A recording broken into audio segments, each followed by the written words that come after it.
This is my review of Resident Evil 2, the remake. I will be playing the Leon campaign. I have also played Claire's, but I will mostly talk about this one. So a truck driver is having a burger and having a nice time listening to the radio and enjoying life. Mostly. But then, suddenly he hits a woman right in the face. And he thinks this is a just regular woman, but no. He goes out to see if she is okay, but she is actually a zombie.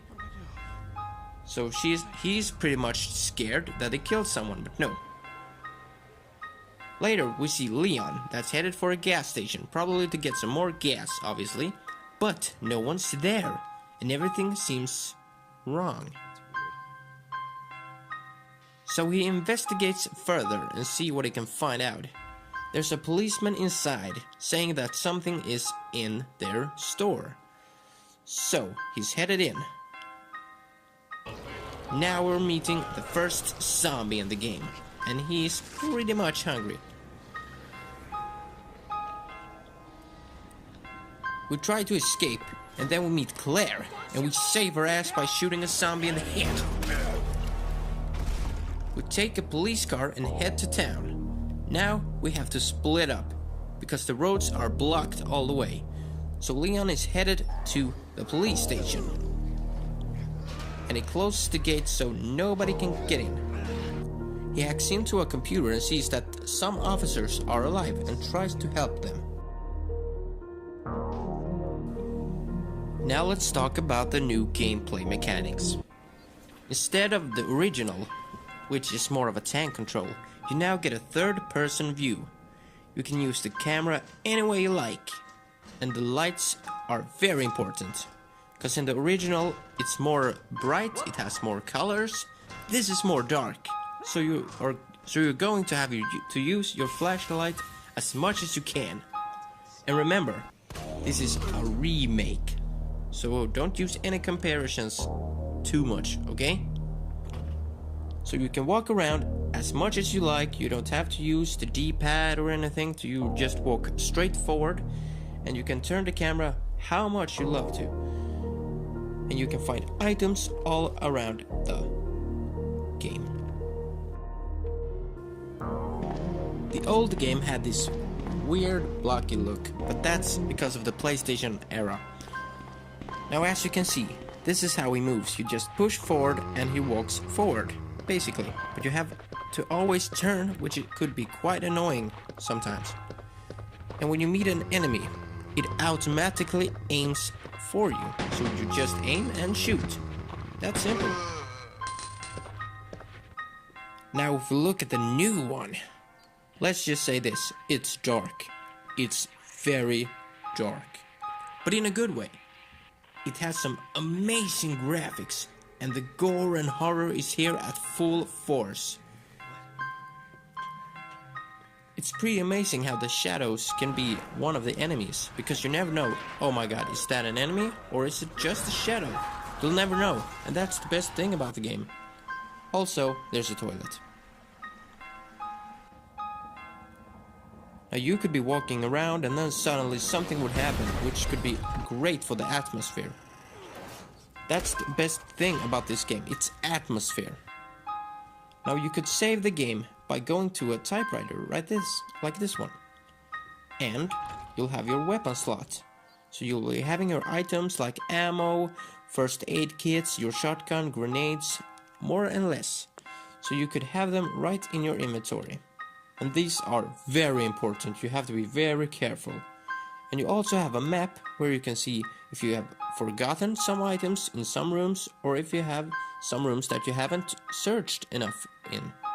Which is great, because all the rooms that are red, you can see, yeah, I'm not done there. Let's go back.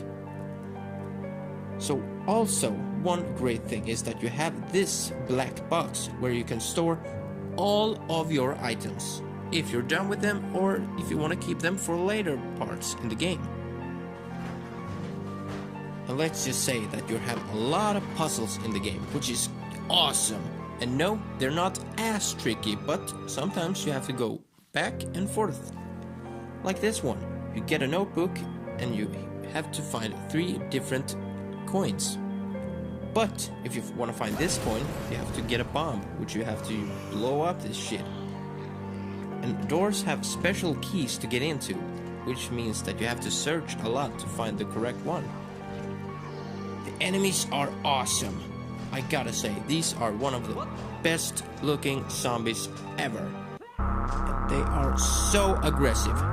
If they catch you, and they will do that, I promise you that, they will catch you almost every time.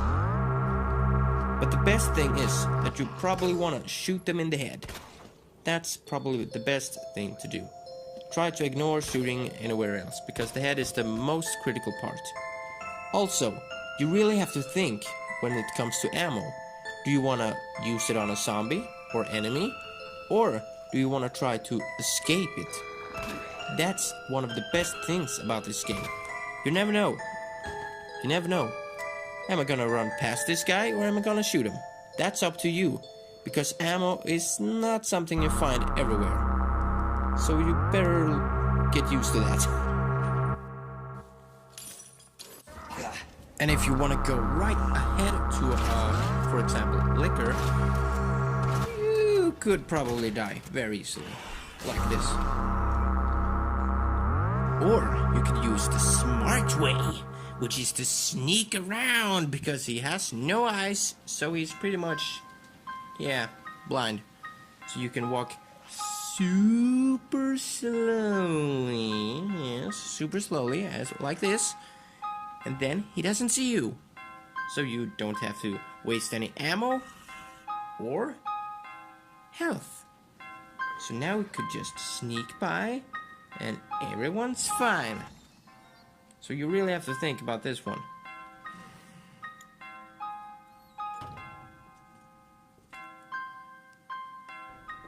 The bosses are great, but they scare the hell out of you.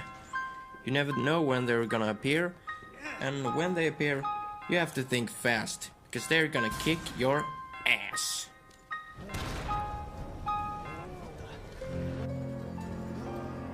This is the first time I played this round, and yeah, I didn't know what to do. Of course I have to kill him, but yeah.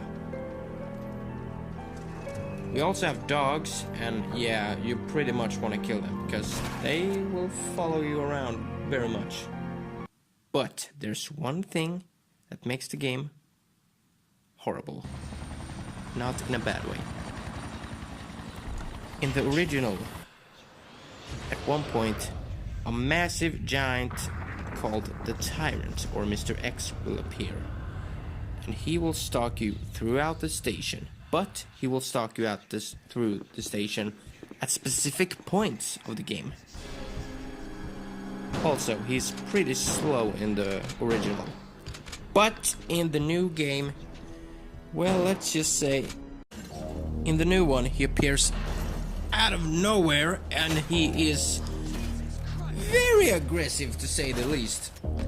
He walks super fast compared to the original, and he is quite pissed. So he will punch you a lot, and I mean a lot. This guy changes the game to slow to fucking panic. This guy comes around everywhere and anytime. So if you are going to do a puzzle, or if you gonna go and pick something up, well, don't forget that this guy is chasing you all over the station. But this is not a bad thing, I think it's pretty cool. But as I said, he's an asshole.